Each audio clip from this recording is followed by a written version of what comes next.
भारत का इकलौता ऐसा मंदिर जहाँ किसी प्रतिमा या फोटो की नहीं बल्कि साक्षात योनिबाग की पूजा होती है। असम के गुवाहाटी में स्थित कामाख्या देवी मंदिर अपने आप में एक अजूबा है, जिसे 51 शक्तिपीठों में से एक और महाशक्तिपीठ के रूप में जाना जाता है। कहते हैं जब भगवान विष्णु ने माता सती के शरीर के 51 टुकड़े किए थे, तो यह टुकड़े देश और विदेशों में गिरे थे। जहाँ जहाँ ये टुकड़े गिरे वही शक्तिपीठ कहलाए। इन्हीं शक्तिपीठों में से एक है कामाख्या देवी शक्तिपीठ। यहाँ माता सती का योनिभाग गिरा था और यहाँ पर माता साल में 3 दिन के लिए रजस्वला होती है, इसलिए इसे योनिपीठ के नाम से भी जाना जाता है। तो इस वीडियो में हम यात्रा करने वाले हैं कामाख्या देवी मंदिर की। तो इस वीडियो में हम जानेंगे कि यह मंदिर कहाँ स्थित है, यहाँ कैसे जाए, ट्रेन बस टैक्सी का किराया कितना है, यहाँ खाने पीने की क्या व्यवस्था है, यह दर्शन कैसे करे और कब करे, यह रुकने की व्यवस्था, या आसपास के प्रमुख दर्शन स्थल, कामाख्या मंदिर से जुड़ी कहानी और इस पावन यात्रा और दर्शन की संपूर्ण जानकारी हम आपको देने वाले हैं। और वीडियो के अंत में इस यात्रा में लगने वाला कुल खर्चा हम आपको बताने वाले हैं। तो बने रहिए वीडियो के अंत तक और वीडियो को शेयर करें और चैनल को सब्सक्राइब करके कमेंट में जय माता दी जरूर लिखें। तो चलिए शुरू करते हैं। दोस्तों, कामाख्या देवी मंदिर भारत के असम राज्य के गुवाहाटी शहर में नीलांचल पर्वत पर स्थित है। दोस्तों, यहाँ तक आप 3 मार्ग से आ सकते हैं। सबसे पहले ट्रेन की बात करें तो गुवाहाटी में 2 रेलवे स्टेशन है। एक है कामाख्या रेलवे स्टेशन और दूसरा है गुवाहाटी रेलवे स्टेशन।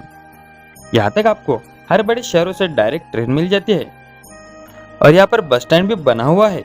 साथ ही साथ गुवाहाटी में लोकप्रिय गोपीनाथ बोरदोलाई इंटरनेशनल एयरपोर्ट भी बना हुआ है। यहाँ तक आप हर बड़े शहरों से डायरेक्ट फ्लाइट के माध्यम से आ सकते हैं और यहाँ से 100-200 रुपए में बस या टैक्सी के माध्यम से आप मंदिर तक जा सकते हैं। तो आप बैग पैक करके निकलते हैं और डायरेक्ट आते हैं कामाख्या रेलवे स्टेशन पर, जो मंदिर से लगभग 4 किलोमीटर की दूरी पर स्थित है। तो रेलवे स्टेशन से मंदिर जाने के लिए आपको स्टेशन के बाहर से ही ऑटो या बस मिल जाती है, जो आपको कामाख्या मंदिर के पास छोड़ देती है। इसके किराए की बात करें तो ऑटो 20 से 30 रुपए और बस का 8 से 10 रुपए किराया रहता है। अब यहाँ रुकने की बात करें तो मंदिर के आसपास बहुत से होटल्स और धर्मशाला बने हुए हैं, जो 500 से 1000 रुपए तक एक नाइट का किराया लेते हैं। इसके अलावा गुवाहाटी में भी आप होटल्स बुक कर सकते हैं और इसके अलावा भी मंदिर से 200-300 मीटर की दूरी पर कामाख्या देवालय है। यहाँ पर आपको गेस्ट हाउस की सुविधाएं देखने को मिलती है। इसका किराया लगभग 400 से 700 रुपए तक होता है। तो आप यहाँ पर भी कम बजट में रुक सकते हैं। तो होटल्स में फ्रेश होने के बाद हम दर्शन के लिए जाएंगे। मंदिर के बाहरी रास्ते के दोनों साइड में आपको बहुत सी पूजा सामग्री की दुकान देखने को मिलते हैं। दोस्तों, सबसे जरूरी बात, कामाख्या देवी मंदिर में डायरेक्ट दर्शन नहीं होते। यहाँ दर्शन के लिए आपको टोकन लेना पड़ता है। यह टोकन 2 प्रकार के होते हैं। एक है वीआईपी टोकन, जो 501 रुपए में मिलता है, जिससे आपको 15 से 20 मिनट में दर्शन हो जाते हैं, जिसे आप ऑनलाइन या यहाँ लगे काउंटर से ले सकते हैं। और दूसरा है जनरल टोकन, जो कि फ्री होता है, जिसका पार्किंग के आगे ही गेट होता है। यह लाइन में लगना है, इसके बाद आपका फोटो लिया जाता है और कुछ ही समय में आपको यह टोकन दिया जाता है। टोकन लेने के बाद आपको मेन मंदिर में जनरल क्यू वाले गेट के साइन को फॉलो करते हुए आगे बढ़ना है, जहाँ पर आपका टोकन स्कैन होता है। यहाँ से दर्शन की लाइन में एंट्री हो जाती है। दर्शन के लाइन में लगने से पहले आप अपने साथ कुछ खाने पीने के लिए ले ले, क्योंकि यहाँ दर्शन के लिए 3 से 4 घंटे का समय भी लग सकता है। इसके बाद गर्भगृह में जाकर आपको दर्शन करना है। यहाँ माता योनिपिंड के रूप में विराजमान है।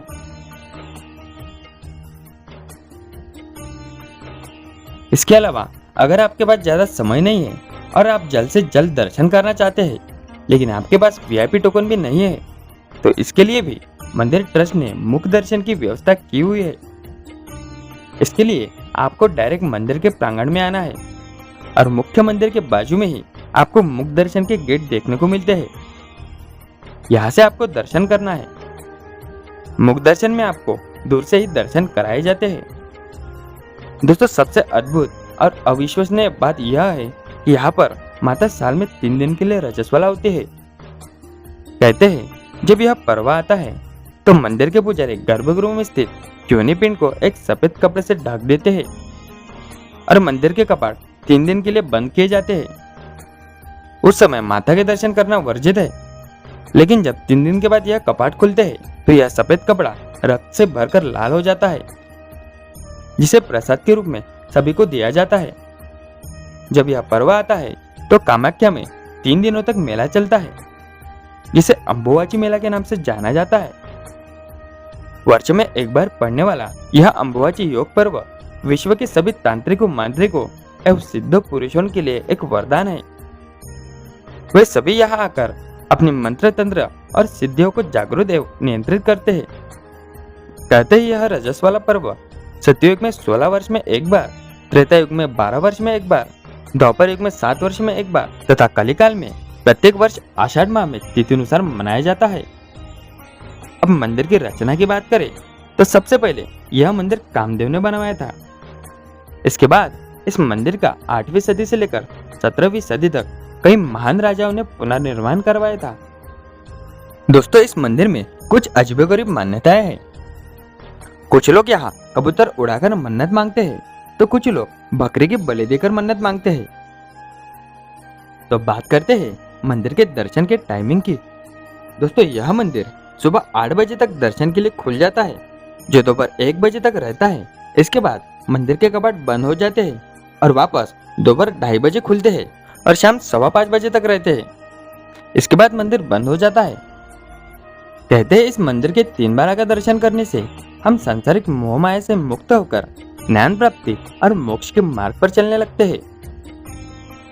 तो बात करते हैं यहाँ आसपास के दर्शन स्थल की। दोस्तों, यहाँ मुख्य मंदिर के अलावा काली मंदिर, तारा मंदिर, त्रिपुर सुंदरी मंदिर, भैरवी मंदिर, छिन्नमस्ता मंदिर, बगलामुखी मंदिर, मातंगी मंदिर, कमलात्मिका मंदिर, धूमावती मंदिर, पंचशिव मंदिर, महाकाल गणेश मंदिर, द्वारपाल गणेश मंदिर, भगवान विष्णु मंदिर और अन्य बहुत से मंदिर बने हुए हैं। इसके अलावा मंदिर में एक कुंड भी बना हुआ है, जिसमें स्नान एवं पूजा अर्चना करते हैं। वहीं मंदिर परिसर में दिए जलाने के लिए अलग से स्थान दिया गया है। दोस्तों, कामाख्या मंदिर के अलावा आप गुवाहाटी, मेघालय, नागालैंड या अरुणाचल प्रदेश भी घूमने जा सकते हैं, क्योंकि यह सभी स्थान आसपास में स्थित है। अब बात करते हैं यहाँ खाने पीने की। दोस्तों, मंदिर से थोड़ी दूरी पर ही कामाख्या देवालय है। यहाँ पर अन्न सेवा क्षेत्र में दोपहर 12 से 3 बजे तक कूपन लेकर निःशुल्क भोजन मिलता है। इसके अलावा मंदिर के आसपास भी बहुत से होटल्स और रेस्टोरेंट बने हुए हैं, जहाँ 40 रुपए से 100-150 रुपए तक भोजन मिलता है। और दोस्तों, अगर आपके पास ज्यादा समय है या आप 1-2 दिन और रुकना चाहते हैं, तो आप कुछ मुख्य स्थान पर जरूर जा सकते हैं, जैसे कि भीमाशंकर ज्योतिर्लिंग। वैसे तो भीमाशंकर ज्योतिर्लिंग महाराष्ट्र के पुणे में स्थित है, लेकिन एक भीमाशंकर ज्योतिर्लिंग असम के गुवाहाटी में भी स्थित है, जो कि वहां के स्थानिक लोगों का मानना है कि यही मुख्य ज्योतिर्लिंग है।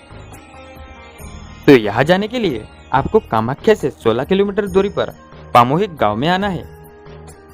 यहाँ तक आप बस या टैक्सी से भी आ सकते हैं। पामोही से आपको लगभग 1.5 किलोमीटर पैदल चलना है। तो सबसे पहले आपको गणेश मंदिर दिखेगा। यहाँ के दर्शन कर आगे चलने पर आता है भीमाशंकर ज्योतिर्लिंग। दोस्तों, यहाँ पर कोई मंदिर नहीं बना है। यहाँ पर ज्योतिर्लिंग एक नदी जैसे बहते पानी के बीच स्थित है। तो यहाँ के दर्शन करने के बाद आप वापस गुवाहाटी आ जाइए। इसके अलावा गुवाहाटी में भगवान शिव का बहुत ही अद्भुत मंदिर है, जिसे उमानंद मंदिर के नाम से जाना जाता है। कुछ लोग पहले उमानंद मंदिर के दर्शन करते हैं और बाद में कामाख्या देवी के दर्शन करते हैं। दोस्तों, यह मंदिर गुवाहाटी में ब्रह्मपुत्र नदी के बीच में एक छोटे से आइलैंड पर स्थित है। यहाँ तक आपको नाव छोड़ देती है, जो 25 रुपए से 150 रुपए तक प्रति व्यक्ति किराया लेते हैं। यहाँ जाकर आप दर्शन करें और वापस आ जाइए। इसके अलावा गुवाहाटी में ही नवग्रह मंदिर है, यहाँ भी आप दर्शन कर सकते हैं। इसके बाद आप बालाजी मंदिर और पोबितोरा वाइल्ड लाइफ सेंचुरी भी जा सकते हैं। यह बहुत ही बड़ा अभयारण्य है। यहाँ पर आप 1-2 घंटे घूम सकते हैं। सब घूमने के बाद या तो आप गुवाहाटी में ही रात भर रुक सकते हैं या डायरेक्ट अपने गांव शहर के लिए निकल सकते हैं। तो दोस्तों यहाँ पर हमारी कामाख्या मंदिर की यात्रा संपूर्ण होती है। दोस्तों बात करते हैं इस यात्रा में लगने वाला कुल खर्चा कितना लगता है।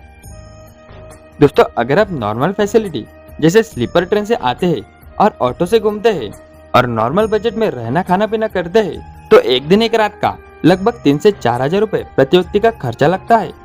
और वही आप बस फ्लाइट 3AC 2AC ट्रेन से या अपने निजी वाहन से आते हैं और VIP फैसिलिटी यूज करते हैं तो यह खर्चा और भी बढ़ जाता है। तो दोस्तों यह थी कामाख्या मंदिर की यात्रा और यात्रा की संपूर्ण जानकारी। तो दोस्तों अगर आपको यह जानकारी हेल्पफुल लगी हो तो वीडियो को लाइक करके अपने मित्र परिवार के साथ जरूर शेयर करना और चैनल को सब्सक्राइब करके कमेंट में हर हर महादेव जरूर लिखना। मिलते हैं ऐसे ही अगली यात्रा पर।